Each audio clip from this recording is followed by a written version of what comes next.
চোখের পলক ফেলতে না ফেলতেই সব চুরি হয়ে যায়। তো সেই চুরির খবর দিতে গেলে প্রথমে আমাদের একটা ছবি দেখতে হবে। না, আপনি হয়তো প্রথমে ভাববেন যে বাড়ির ছবি আর নতুন করে দেখার কি আছে। একটু ভালো করে দেখুন দেখি, বাড়ির ছবি দেখতে পাচ্ছেন? বাড়ি। এবার আরেকটু ভালো করে দেখুন, আরেকটা ছবি দেখাই। এই বাড়িটা কোথায় বলুন দেখি? বাড়িটা আসলে ফুটপাতে। একটা না, এরকম সার দিয়ে ঘর ফুটপাতে। দিনে দুপুরে ফুটপাত চুরি হয়ে যাচ্ছে যে। কোথাকার ছবি জানেন? Maniktala east canal road. এখানে আপনি তো বাড়ি দেখলেন, বাড়ি চুরি বা ফুটপাত চুরি করে ফুটপাতের উপর বাড়ি করা হয়েছে, ঘর সংসার সবকিছুই আরো আছে।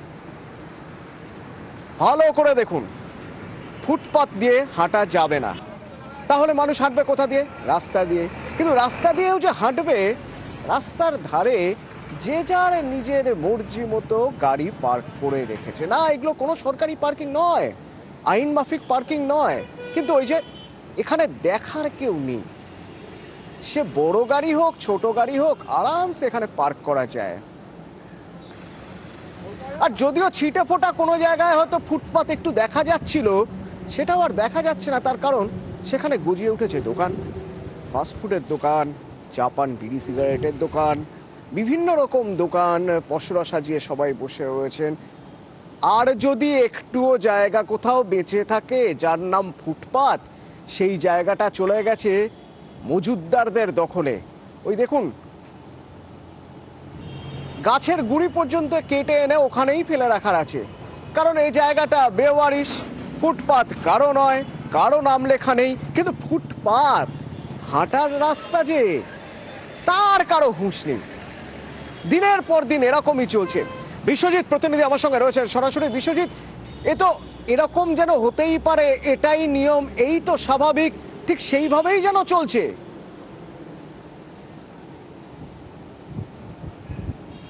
একদমই আচমকা নয় বা রাতারাতি নয়, একেবারে 10 থেকে 15 বছর ধরে নাকি তারা এভাবেই বাস করছেন এবং সবাই আছে, তাই আমিও করেছি।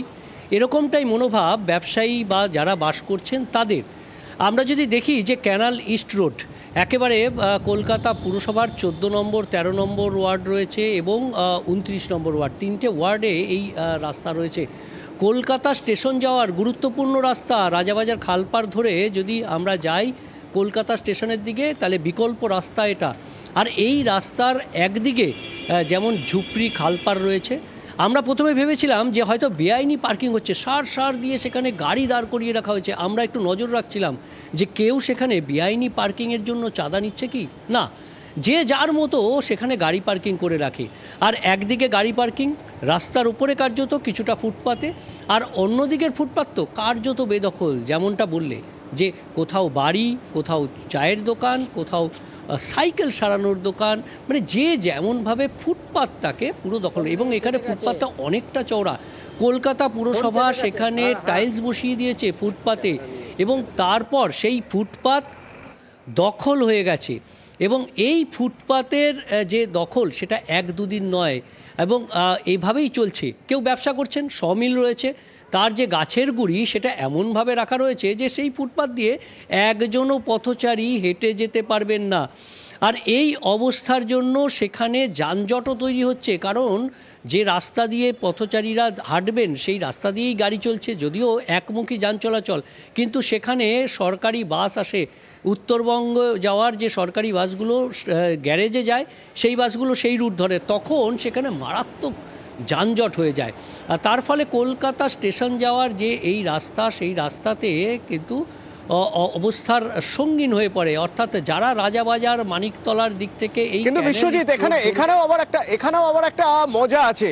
এখানেও একটা মজা আছে। এই যে তুমি বলছিলে না যে বংশ পরম্পরা এখানেই থেকে আছেন, এখানেই থাকছেন, এখানেই দোকান করছেন, এটা যে বেআইনি সেটা নিয়ে কিন্তু কোনো মাথা ব্যথা নেই। অনেকে হয়তো জানেনই না যে এটা বেআইনি, আবার অনেকে জানেন, কিন্তু যেহেতু কেউ কিছু বলছেন না তাই চুপচাপ দোকান চালিয়ে যাচ্ছেন।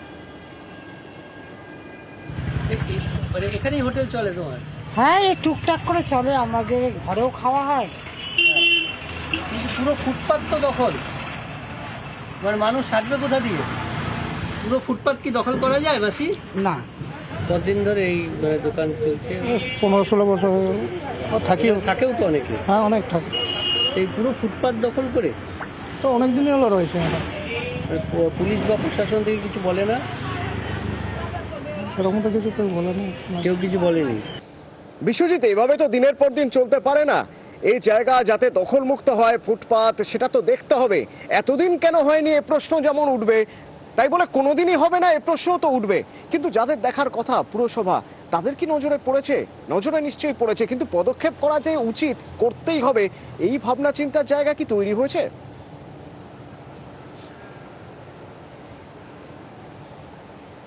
না, কলকাতা পুরসভার তরফে অবশ্য আশ্বাস দেওয়া হচ্ছে যে এই যখন ফুটপাত, যেরকম গড়িয়াহাট, যেরকম নিউ মার্কেট, যেরকম হাতিবাগান, অর্থাৎ উল্লেখযোগ্য যে সমস্ত জায়গা, সেখানে ইতিমধ্যেই পদক্ষেপ নেওয়া শুরু হয়েছে এবং একে একে টাউন ভেন্ডিং কমিটির যে নিয়ম রয়েছে, জাতীয় হকার যে আইন রয়েছে, সেই আইন মোতাবেক এবং আদালতেরও নির্দেশ রয়েছে। যেমন আমরা দেখলাম কিছুদিন আগে নিউ মার্কেটে, সেখানে হকার পুনর্বাসন করা হয়েছে, হকার সরিয়ে দেওয়া হয়েছে, হকারদেরকে নিয়ন্ত্রণ করা হয়েছে।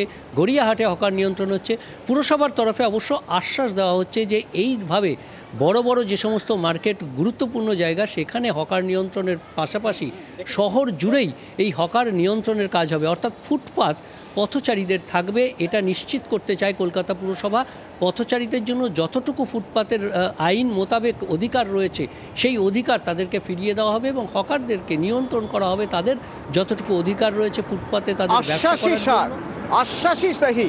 দেখা যাক, আশ্বাস যখন দিয়েছেন, কাজও নিশ্চয়ই হবে। কাউন্সিলরের বক্তব্য শুনবো বিশ্বজিৎ, এবং আশ্বাস যে তিনি দিচ্ছেন সেই আশ্বাস অন রেকর্ড থাকছে। দেখা যাক কাউন্সিলর যে আশ্বাস দিচ্ছেন সেই আশ্বাস মতো কাজ হয় কিনা।